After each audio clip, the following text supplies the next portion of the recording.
Good evening, everyone. Thank you. I'm Professor Marion Kickett, the Director of the Centre for Aboriginal Studies at Curtin University here, and I will be your Master of Ceremonies this evening. So welcome, everyone, to the 2018 Rob Riley Memorial Lecture.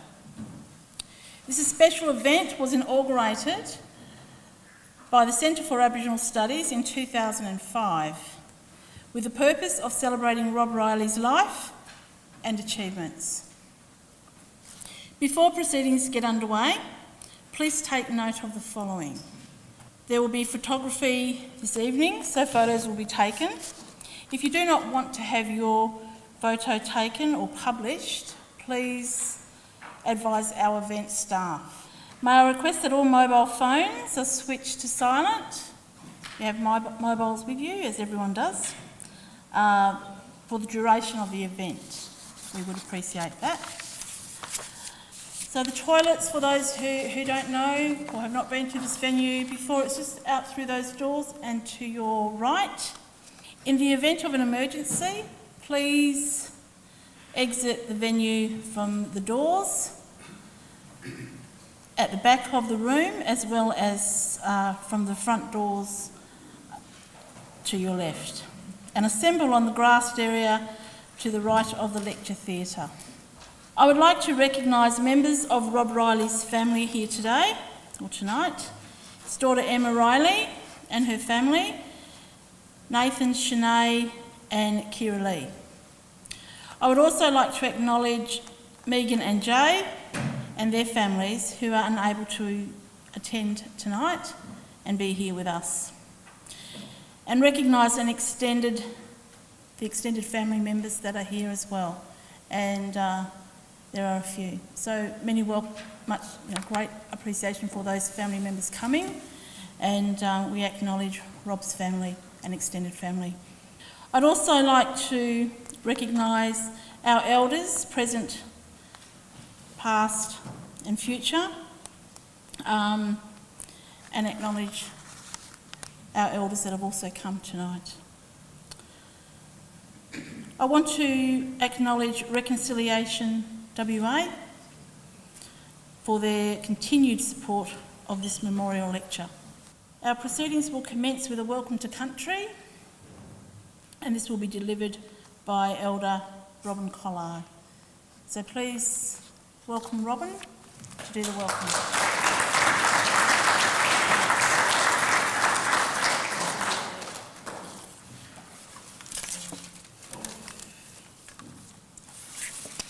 Good evening, my name is Robyn Collard and I am one of the Bennell, Maguire and Shaw families, Nyunga Yoga of the Wajak and Balladong clans.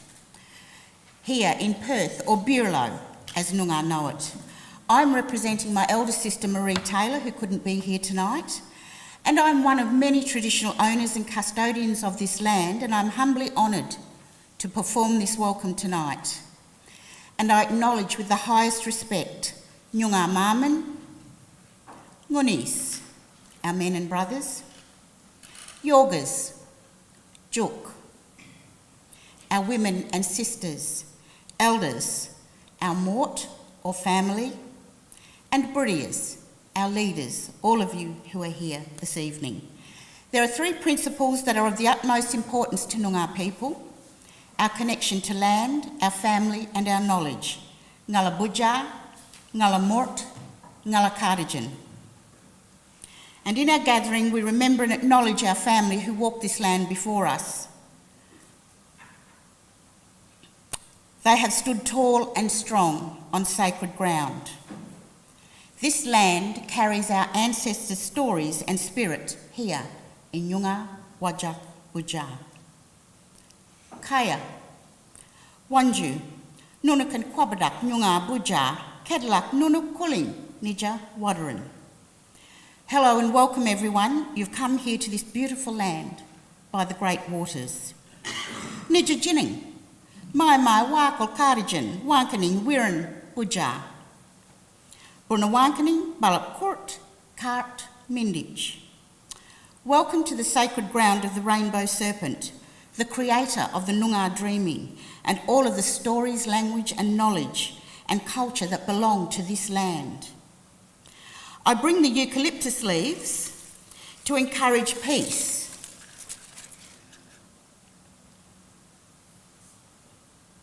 As they have special medicinal and healing qualities for Noongar people when our hearts, minds and bodies are sick. Ngang ni jakura kurt, Jurapan Buja, and I'm happy to welcome you here this evening, coming from the heart. Ngalak ni wankaning. We listen to the stories. Ngalak Buja ngani ni jajen jenang Buja kundam kura kura. Our land feeds us, it nourishes our body and spirit in the dreaming, now and in the future.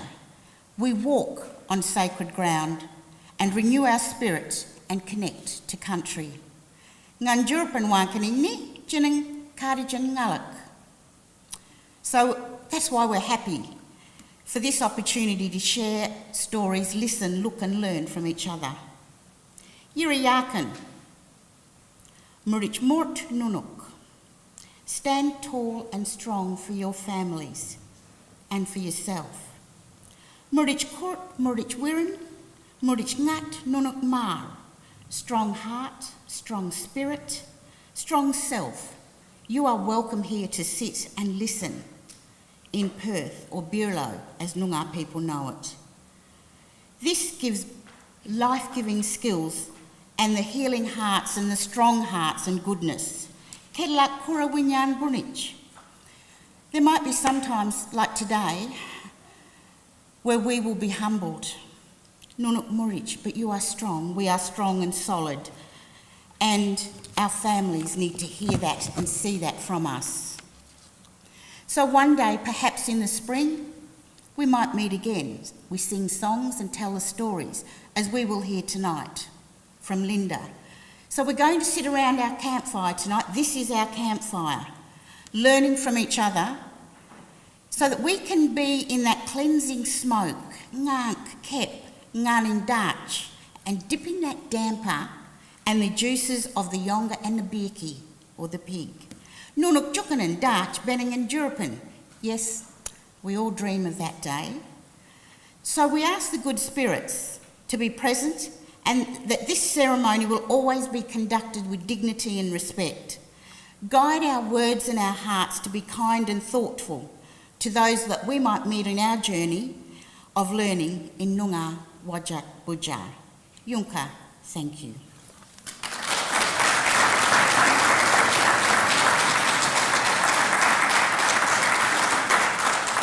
So thank you, Robyn, for that wonderful welcome. So it gives me great pleasure now to introduce the entertainment for tonight. And what makes it so special is that there are two staff members at our Centre for Aboriginal Studies.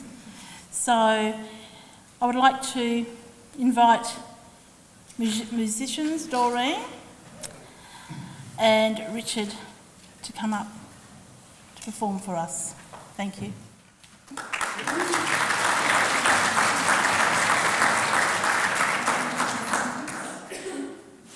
It's a pleasure to be performing for you guys this evening. It's wonderful, it's a nationally recognised song, you all know it. I'd like to acknowledge that it was composed by Paul Kelly and Kevin Carney. I'd also like to introduce you to Richard Nolan, who's on the guitar this evening. And because it's such a recognised song, please feel free to sing the chorus.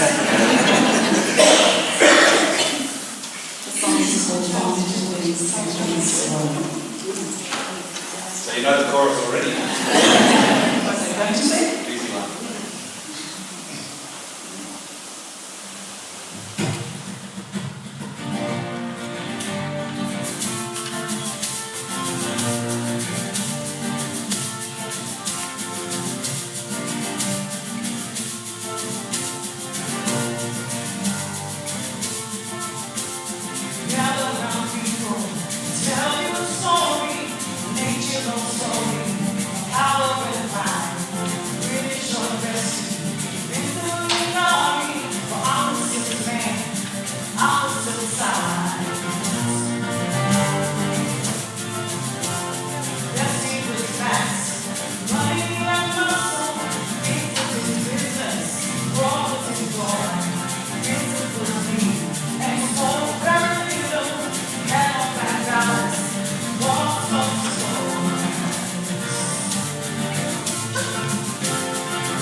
14th with a wink.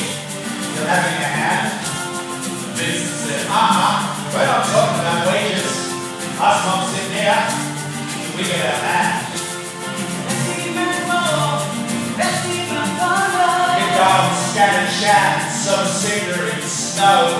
They said, we fall, others are rising. Wrong, little things, big things grow. Wrong, little things, big things grow. Wrong, little things, big things grow. Wrong, little things, big things grow.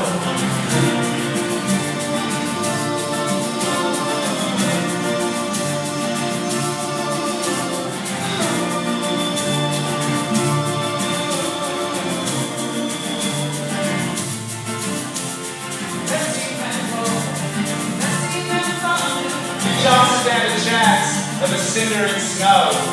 And Vince said, if we fall, there's others that are rising. Big things grow. Wrong, little things, big things grow.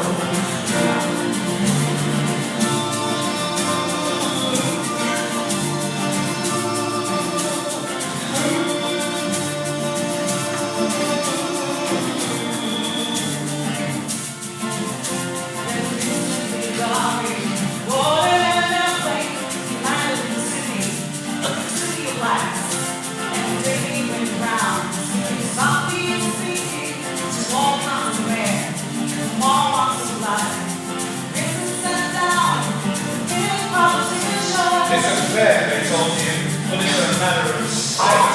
Let us sort it out. Because your people are hungry. The business said, no, thank you, we know how to wait. Wrong, little things, big things grow. Wrong, little things, big things grow.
Stars keep on turning. We have friends in the south, in the cities and towns.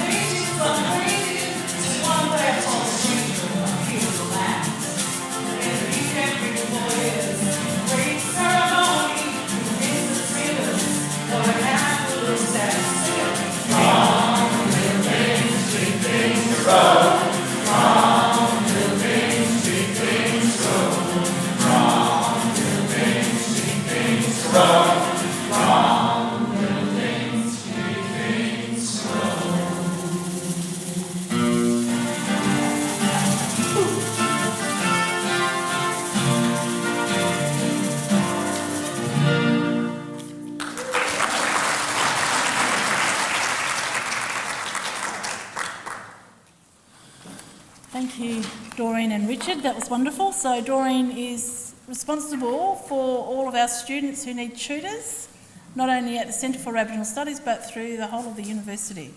Is there any Indigenous students studying?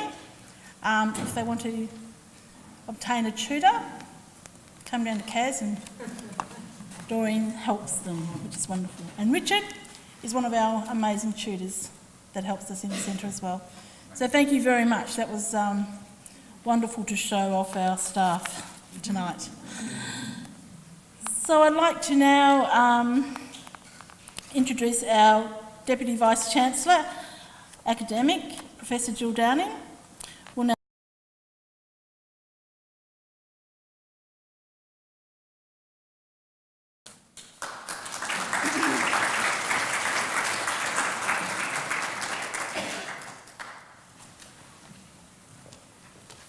Thanks very much, Marion, and good evening to everyone. It's absolutely wonderful to see so many of you here with us this evening. And a big thank you, Robyn, for your welcome to country. And also fabulous thanks to Doreen and Richard. As I looked around, I saw everyone had a smile on their face as they were singing. So I think everyone really, really enjoyed your entertainment and opening this evening.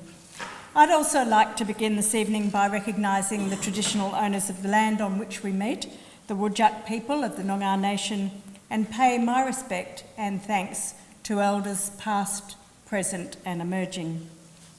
I'd like to welcome you all to Curtin University for the 2018 Rob Riley Memorial Lecture. We've got many distinguished guests here this evening, but I would especially like to acknowledge our guest speaker, the Honourable Linda Burney MP, Shadow Minister for Human Services, members of Rob Riley's family, and also last year's John Curtin medalists, Angela Ryder and Jim Morrison. I'm honoured to be asked to speak this evening and welcome you on behalf of the Vice-Chancellor, Professor Deborah Terry. She's at meetings on the East Coast at the moment, and she sends her apologies. She would love to have been here and usually never misses this event. Curtin and the Centre for Aboriginal Studies are indeed honoured to host this memorial lecture. It's become a very significant event on the Curtin University calendar each year since it was first held in 2004. As many of you know, the Centre for Aboriginal Studies was established in 1983 as a model of self-determination managed by Aboriginal staff and shaped by the Aboriginal community. CAS has been at the heart of all the university's Aboriginal and Torres Strait Islander initiatives, many of them firsts. In 1989, we were the first university to implement an Aboriginal employment strategy. In 1998, we were the first to issue a statement of reconciliation, and in 2008, the first to adopt a reconciliation action plan of universities around Australia. We're currently finalising our third reconciliation action plan, and there's still so much more to do as we work together to help close the gap that still exists in many areas today. Whilst there's been significant increase in the number of Aboriginal and Torres Strait Islander students in higher education, and in this university in particular, the problem remains, as this year's Closing the Gap report highlighted. These students are more than twice as likely to drop out of university in their first year compared to other domestic students. So retaining Aboriginal and Torres Strait Islander students is where we need to focus our efforts. And it's something that CAS has always played an important role in addressing by making students feel at home in the university and making them feel that they belong. It's wonderful to have so many members of the community and supporters of the Centre for Aboriginal Studies join us for this event this evening and to remember the legacy of Rob Riley. As you all know, many better than I, Rob was an inspiring Indigenous statesman and leader of his people. His untimely death was mourned and continues to be mourned throughout Australia. He worked tirelessly to advance social justice and reconciliation with non-Indigenous Australia. Last year, Rob Riley's anniversary lecture was held on the eve of the First Nations Convention at Uluru. Out of the convention came the powerful Uluru Statement, seeking a treaty and a voice in Parliament for Aboriginal and Torres Strait Islanders. The statement was endorsed by a standing ovation by the Indigenous delegates at Uluru in May 2017. Rob Riley strongly believed that little would be achieved without a united voice among Aboriginal people. And the Uluru Statement has showed the power of such consensus, the power of speaking with one voice. By all accounts, Rob was a man who had the courage of his convictions, and it's these convictions that live on in many and are a beacon of hope to all. This hope is reignited by individuals such as the Honourable Linda Burney MP, who is our guest speaker this evening.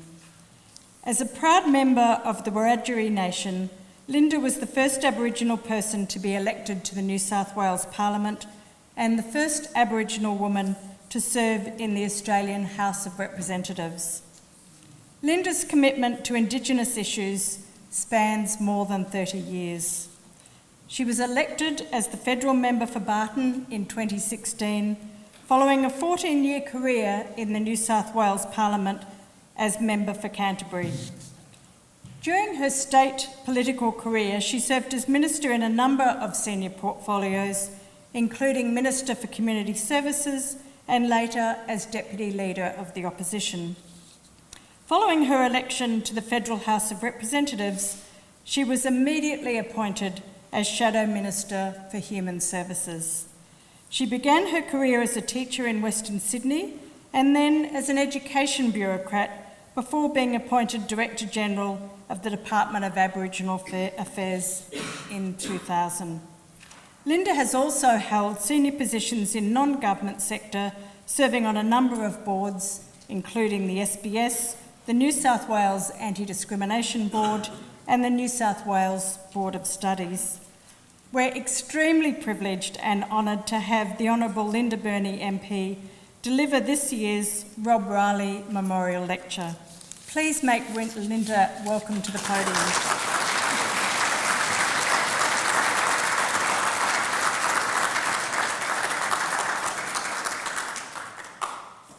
Thank you for that introduction, a very long introduction. And yes, I'm a lot smaller than most people expect. You are right. Can I firstly thank you, Aunt, for your welcome and reminding us of those three very important aspects of what our culture is about. So thank you. Balam Ambul, Nunga Wajak, Yinjamara Nyaju Yira Bang Marang, Maragay Maramba Yara Rob Riley. I acknowledge that we gather on the land of the Noongar Whadjuk people, and I understand that the Whadjuk are part of the Noongar nation. My understanding here in Perth this evening is that Noongar country is very, very large and covers the Geraldton Sand Plains, the Swan Coastal Plain, the Avon Wheat Belt, the Jarrah Forest and the Warren, the Esperance Plains, the Mallee, and that is Noongar land. I also have come to understand that Whadjuk country goes from Today in the north to Kalamunda to Armidale in the east down to the Pinjarra in the south, and I respect and pay my respect to all of the peoples of those countries and the greater Noongar nation. We do gather on a very significant evening, particularly for you, for the people, all of you here from Western Australia, brothers and sisters, on Noongar land. As I said, thank you, Robyn, for reminding us of land, family and knowledge, and just how important that ancient tradition of acknowledgement of country is. It is not a new thing for those of you that think it might be. It is something that has been practiced for many, many thousands of generations and has had life breathed back into it in the last 10 or 15 years. Can I acknowledge country, in acknowledging country, we remind ourselves of the great truth of this nation, one that our maps, our public discourse has not always recognised. But tonight we remind ourselves of the very important craft and the art of truth-telling. Everything I know of and have read about the man this lecture is in memory of. He stood for truth-telling, and Rob Riley understood intrinsically just how important it is for all of us as a nation. When we travel across our continent, we travel through hundreds of different nation-states, each with their own laws, customs and histories. From the Eora, in the place where I live, across our continent, we travel to Noongar country. We go through Muti Muti land, Barkindji, Nyampa, Mering, Malpa, and many others. Can I thank Curtin University for the invitation to speak this evening? And to the First Nations women that I met 3 months ago here in Perth, particularly Jeannie, thank you so much. Where are you? Thank you so much for approaching me up there in Kings Park and making me an offer I couldn't say no to, quite frankly. So thank you very much. It's just such an honour to be here. And I know that that many of us have such closeness, and one of the themes that I wanted to explore tonight, particularly among First Peoples, but I think all of us Australians, is that famous saying of 6 degrees of separation. Well, it comes to blackfellas, I think it's about 1/2 degree, so we'll get on with that as we talk through. Can I firstly acknowledge Vice-Chancellor Deborah Terry, Jill Downie, Deputy Vice-Chancellor, academic, Marion, who is like famous, and it was just so fabulous to meet you, Marion, Professor Marion Kickett, I should say, and to the Senior Executive of the University, particularly the Centre for Aboriginal Studies. And I'd like to also recognise many people, but in particular Emma, and Nathan, and your gorgeous girls. I am taking those sparkly shoes home, Shanae, so just get ready for that. She's got the most amazing silver sparkly shoes on. And also, of course, to the whole extended family, and Rob's extended family. For many other friends here, and I won't go through everyone, to Laurel, I saw you earlier, Ningala, Hannah, to Helen Corbin, thank you for coming. It's just such an honour to see you come in tonight. I feel very, very moved that you're here, and here's to those old days over in Redfern, so thank you. And the Deaths in Custody Committee that you ran so spectacularly at Tranby, so thank you very much for all your hard work over the years, and that deserves a huge clap.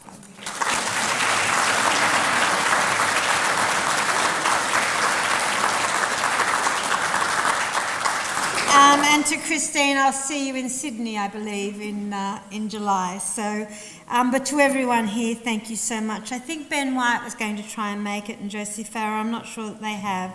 But to those two First Nations politicians you have here in the West, I pay them recognition as well. I don't say it lightly that it's such an honour to be here this evening. And I'm so grateful that you think that I'm worthy to deliver an address in memory of Rob Riley in this memorial lecture. And I do join an illustrious alumni, Peter Yu, Ben White, Mick Gooder, Marion, of course. And speaking about 6 degrees of separation, the man I serve in the federal parliament with, and the son of the West, Senator Patrick Dodson. I have trouble calling him Senator, but, you know, we go back a long way. He's just doing such a wonderful job. But more than that, it's an honour to be able to reflect on the work and the advocacy of someone that was so special to all of you. Ben White gave this lecture in 2011. He described Rob as the great warrior of our time. And everyone, when we look at our history, whether it is Noongar in the West, Eora in the East, it is a painful history, but it's also a proud history, a history of survival, of resilience, one that we are so familiar with internationally. It is the story of a colonised peoples in a first world nation. But you know what?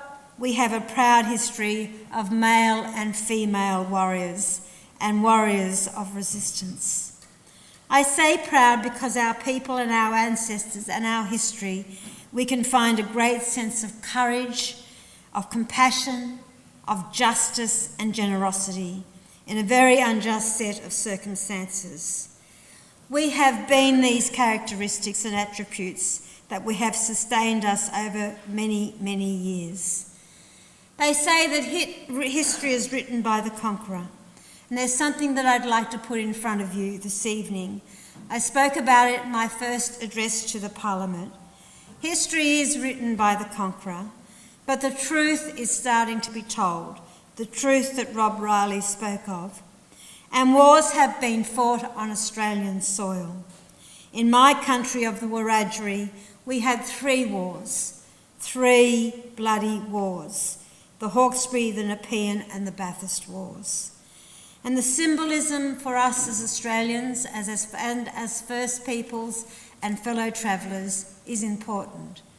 I get very cross when we hear things like, well, we can only talk about practical reconciliation, when symbolism is so very important. Those colours are symbolic, but they are embracing of us in terms of our identity. I was driving here this evening and looked up on the hill and saw that beautiful war memorial that's here in Perth. But you go to any small country town, any regional centre, and you'll find those war memorials. And those memorials are important. But there should also be memorials for the wars that our people lost their lives with. There should be memorials across this country to recognise the truth that Rob Riley spoke of. Things are changing slowly, but they have to change with us pushing them. I had the experience just recently of going into the tomb of the unknown soldier at the War Memorial in Canberra. It is the most beautiful, moving experience. Beautiful, moving experience. And one of the great dreams that I have, and I think we can make it a collective dream, that we have a tomb to the great unknown warriors of our country, because they deserve it. They deserve it. And we will get there together. The Whadjuk, in the instance over this side of the country, I know you bore the brunt of colonisation. Perth and Fremantle are in Whadjuk land. The Whadjuk honour great warriors of the resistance, and I'm sure I've got the pronunciation wrong. But the great warriors of resistance in this part of the world, is it Midjaguru? Midjaguru and his son Yagan. I know lots of people have named their boys Yagan, and I don't know why. The occupation of the Whadjuk land followed a similar path to the occupation of the lands around the nation. And there I put together, once again, our 6 degrees or half a degree of separation. Because this is a story, my friends, that is reflected across the country. In the Kimberley, in Bunabar country, there is, of course, the incredible story of John Damara, and the fact that his actions and the actions of his people, for the second time only in the colony's history, martial law was declared. John Damara led a rebellion of almost 3 years before he was shot and killed. These stories are our stories, but they are the stories of this country. They are the truth of this country, and that truth has to be told for the healing. In Eora country, where I live now, there is the great warriors of Pemulwuy and his son Tedbury. The great insult of that is that Pemulwuy's head is still in a London museum. And it shouldn't be. It shouldn't be. But once again, these are the stories, and this underlines the importance of truth-telling. I am a Wiradjuri woman, and as I said at the Women's Conference, the blokes only have to understand one thing about Wiradjuri women. It's all Noongar women. I'm sure you just don't argue with us. So just get on with it. The land of the Wiradjuri, we are embraced by 3 rivers, the Lachlan, the Macquarie and the Murrumbidgee. In our language, they're called the Galari, the Wumble and the Murrumbidgee. Everyone, I am of the Murrumbidgee Wiradjuri. In my country, we were the first inland nation to experience the brutality that I spoke of earlier. The resistance warriors of my people were Wiradjuri and his band. They were so strong that was where martial law was first declared in Australian colonial history. But we paid a heavy price. After martial law was declared, it lasted for 4 months, and over 1,000 Wiradjuri men, women and children were murdered legally on the instructions of Governor Brisbane. I like the city, I just don't like the name. The price was high. But it's interesting, isn't it? One of the great funny stories, one of the things about First Peoples is our sense of humour.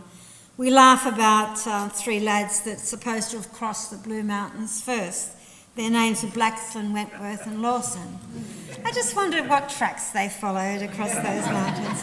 It mightn't have been the Darra, the Tharawal or the Gandangara meeting up with the Wiradjuri to exchange and have ceremony.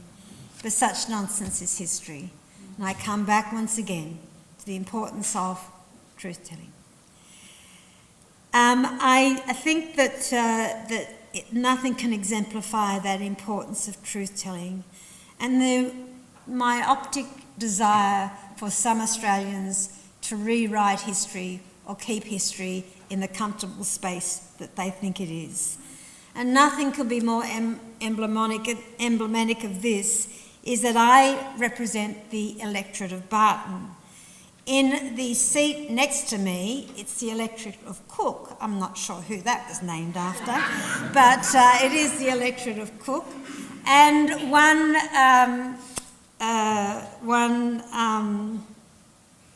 Scott Morrison is the member there.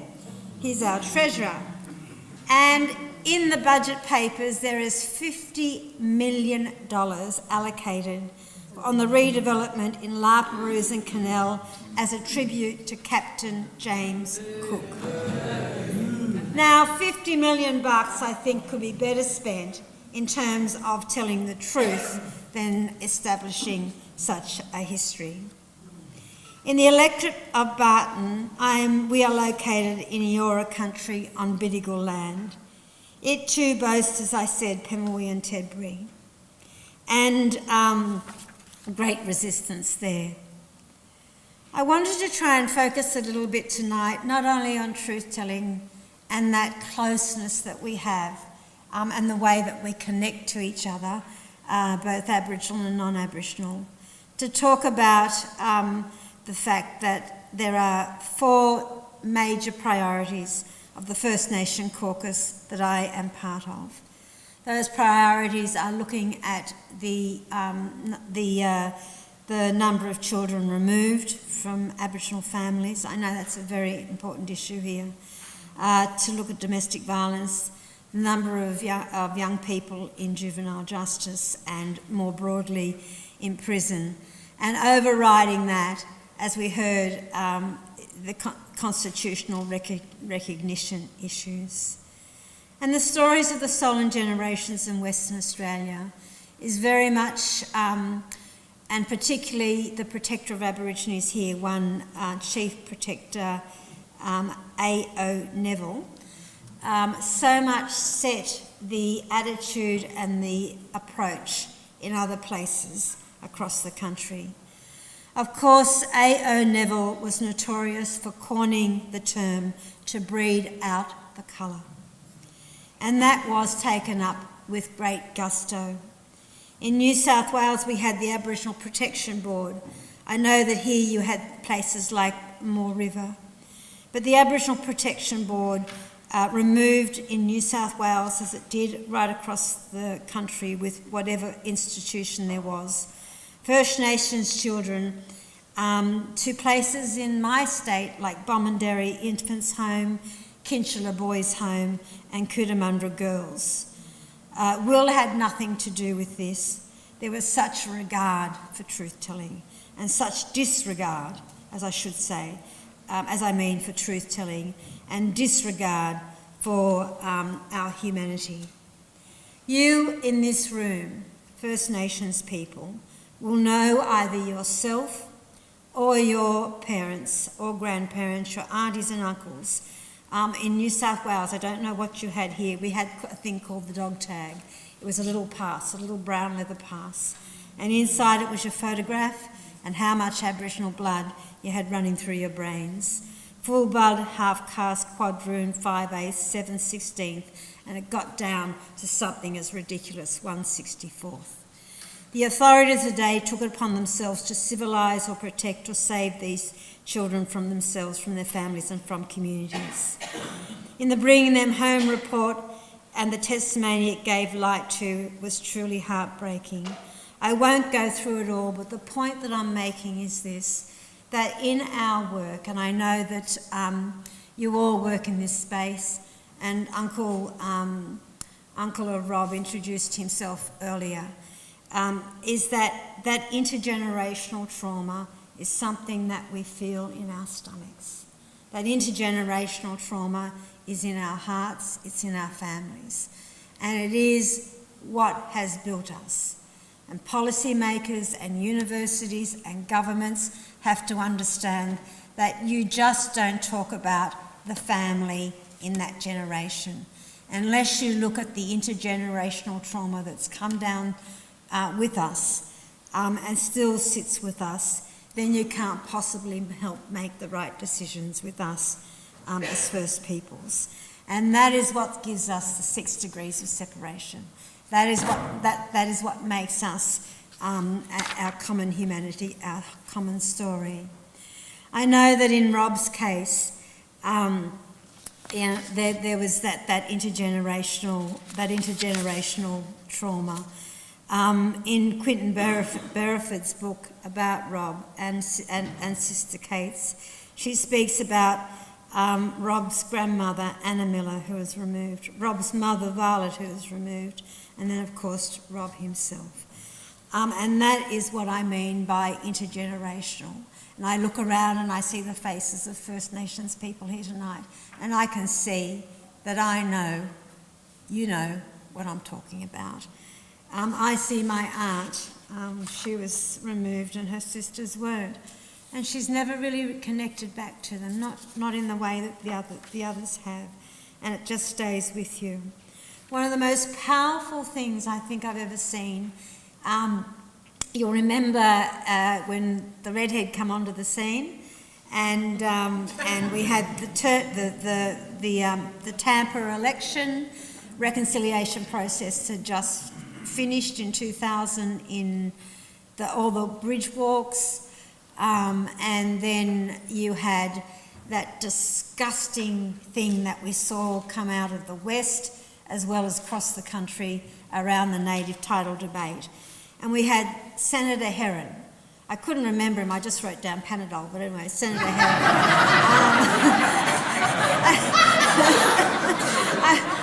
Senator Herron, who was then the Minister for Aboriginal Affairs, stand up in the Parliament and deny that there was ever a stolen generation. And at that same time, and it was from your countries, or one of your countries over here, we had that extraordinary movie, The Rabbit-Proof Fence. And I went to the premiere of The Rabbit-Proof Fence. This is when we had, mad people saying there was no such thing as a stolen generation.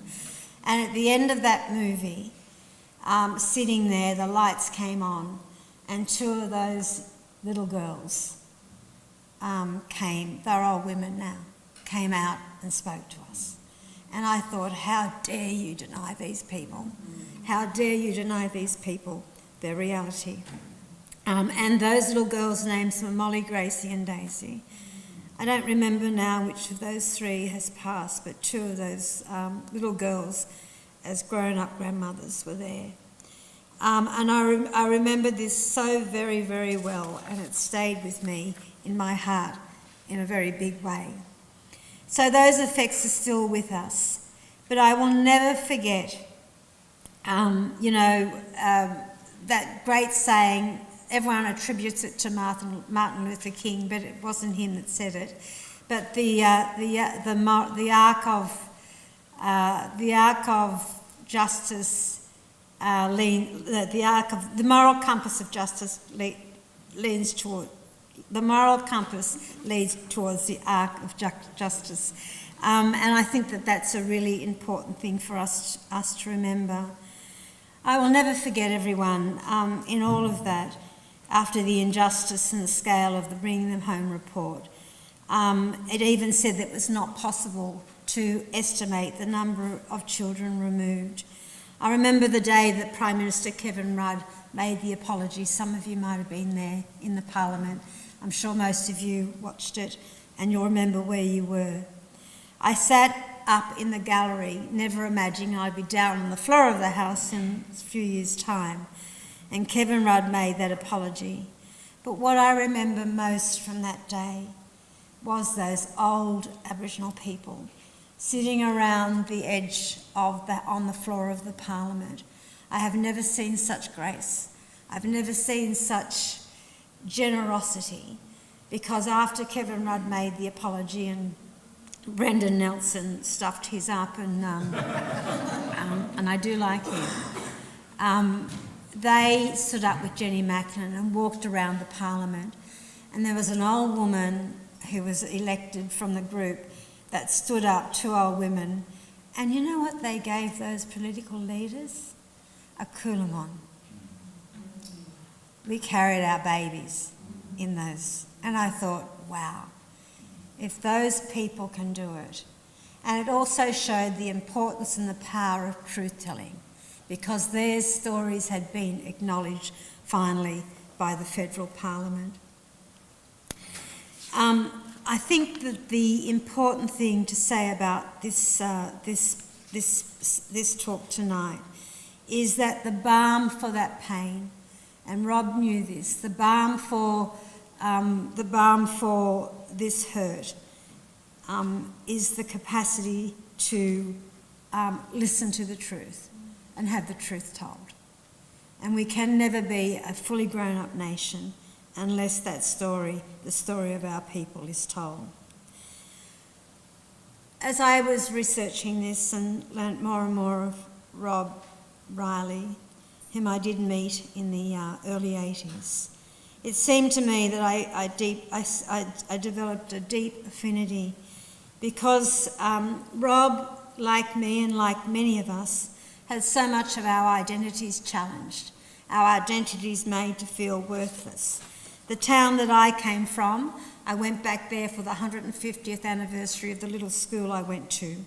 And there was a man there that was a few years ahead of me at school that said, "Linda, the day that you were born was the worst day, the most darkest day of this town's history."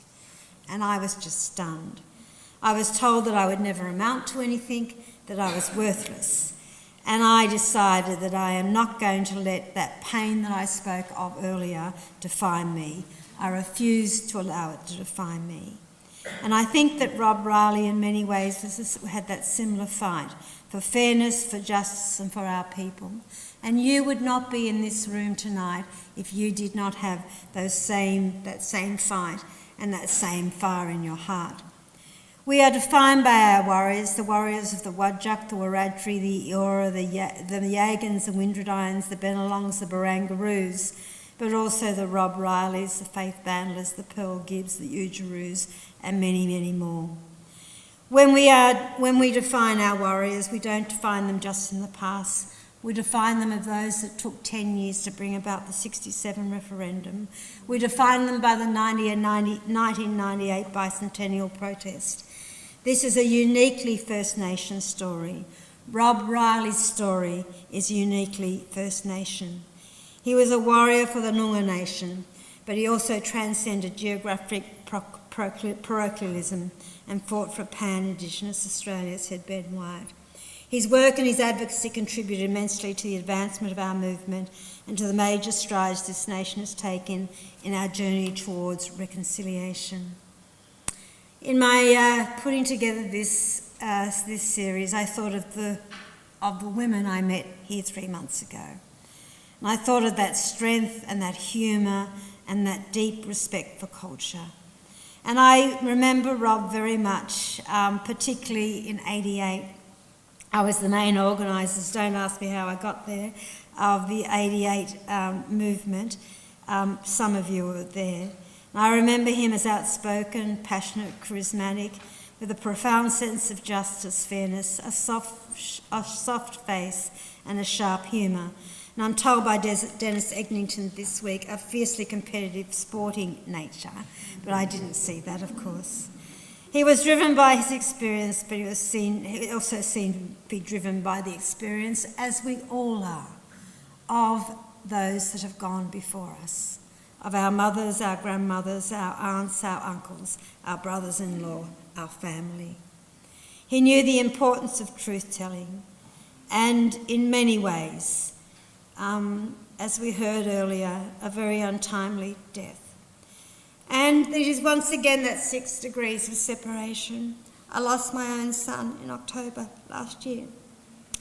In his work at the Aboriginal Legal Service of Western Australia, and later as a CEO, Rob was on the front lines confronting people in relation to access to justice. I won't go through the whole list of what Rob had achieved in that short life, but NACC, the chair of the National Coalition of Aboriginal Organisation, a grassroots activist, a member of the Black Action. I don't know that one, but I'd like to hear more about it. Travelling to Sydney for '88 bicentennial. But he never shied away from the front line. But one of the great attributes of Rob Riley, and I hope it's an attribute that I've kind of developed, and I see it here with the Western Australian people so much, is learning to be able to work within the tent and outside the tent. There is a more graphic way of describing that, but I won't go into that tonight.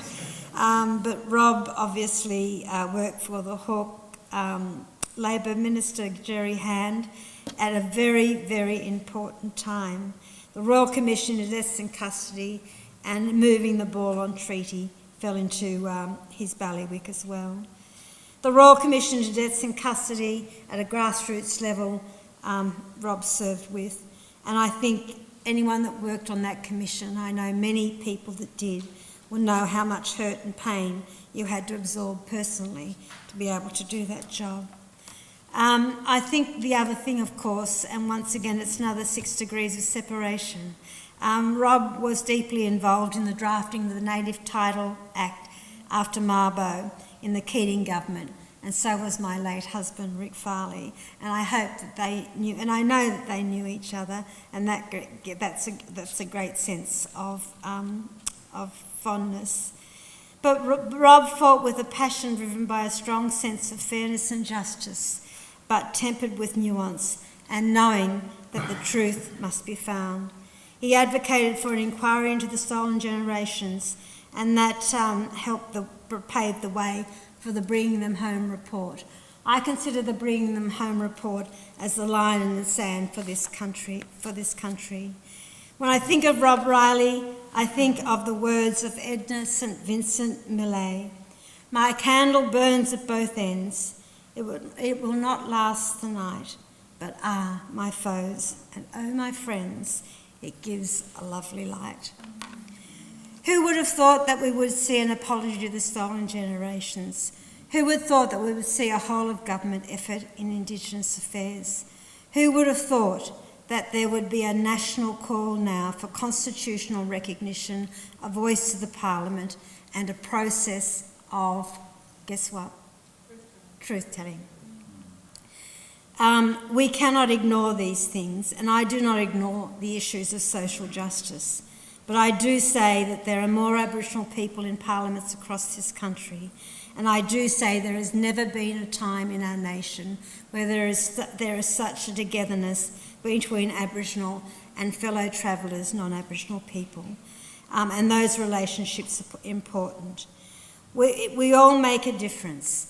And something that I want to leave you with this evening, I've almost finished, is that as we've spoken about Rob's story, value each of your stories. Value them. They are all so important. When I close my eyes and I think of Australia, I think in pictures. I think of Australia with millions and millions of little tiles. Each tile is different, and each tile represents one of you. And those tiles make up the narrative of our nation. There are many targets to achieve, I know that. And I won't go into the whole spiel about that because I'll run out of time. But I did want to mention that the party that I represent is going to support a voice to the Parliament. We will also institute a compensation scheme for survivors of the stolen generation in Commonwealth jurisdictions. We are going to also commit to a national healing fund to continue with. And then within the first one, and this really came very much from those wonderful West Australian women, within 100 days of forming government, we will have a national summit on Aboriginal children. And I want everyone to try and be part of it. To finish up, can I just say that it is a crisis out of home care, and Hannah and I were speaking about that today. We now have 17,000 children in out-of-home care. It is almost more than the total number of children removed in the stolen generation era. Moreover, it is clear from history that widespread child removal is no panacea to the complex issues that we face. We know that a young Aboriginal man is more likely to go to jail than go to university. We know about the issues of domestic violence. We know those issues. But those issues must be articulated by our people, and they must be taken responsibility by all of us. Can I finish up by saying this? One of the things that I think that certainly needs to be pursued in the context of child removal, in the context of incarceration, is the critical importance of housing. If you do not have a home, all of those things do not flow. You can't keep your children safe. You can't keep your family healthy. You can't keep your family together. So that issue of housing is so fundamental to our social justice outcomes. Our progress on all these issues has been significantly furthered as a result of the life and the work and the sacrifice of Rob Riley and his family, and we are eternally grateful. So, here's the flash news. We are not going to go away. I think Mingley said that at the conference. We are not going to go anywhere. We are all sung and unsung heroes, both men and women. I have enormous faith in our young people, and that 6 degrees of separation is what pulls us together. It is our survival. It is our nectar of life. Faith in our young people we must have, and we also have to understand that really, how can I put this? I am not a religious person. I was raised as a very religious young woman, but it is that, for the grace of God go I.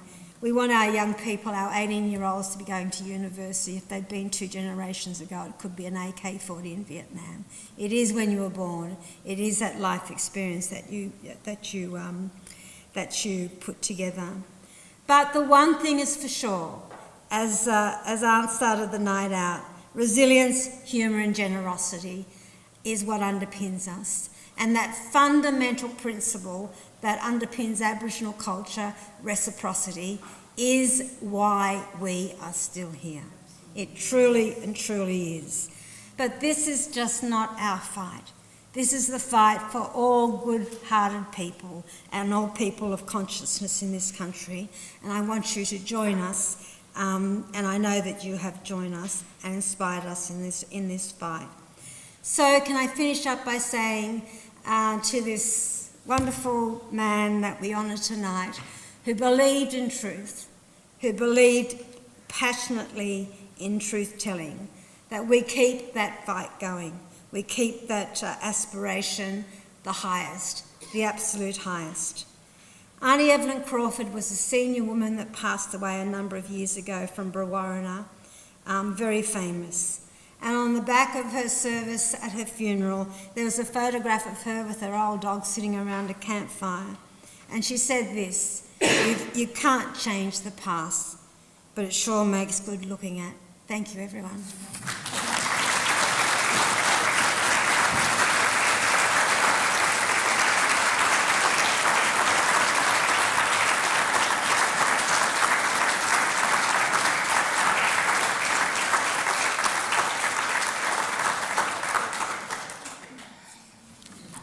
Thank you, Ms Burney, for that wonderful presentation. Can you please come up? We've got a present for you, or a gift. I want you to come up and set this for us, please.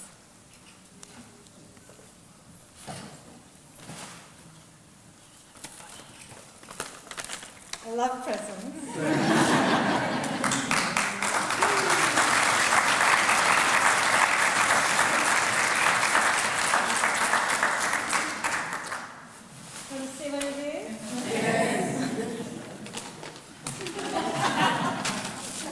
What it is.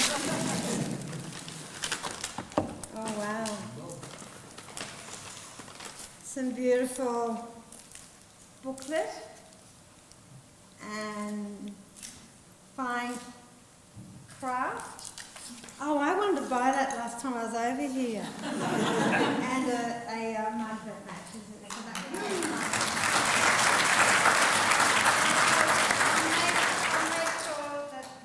These sit in my Parliament House office, and every time I look at them, I'll think of you more.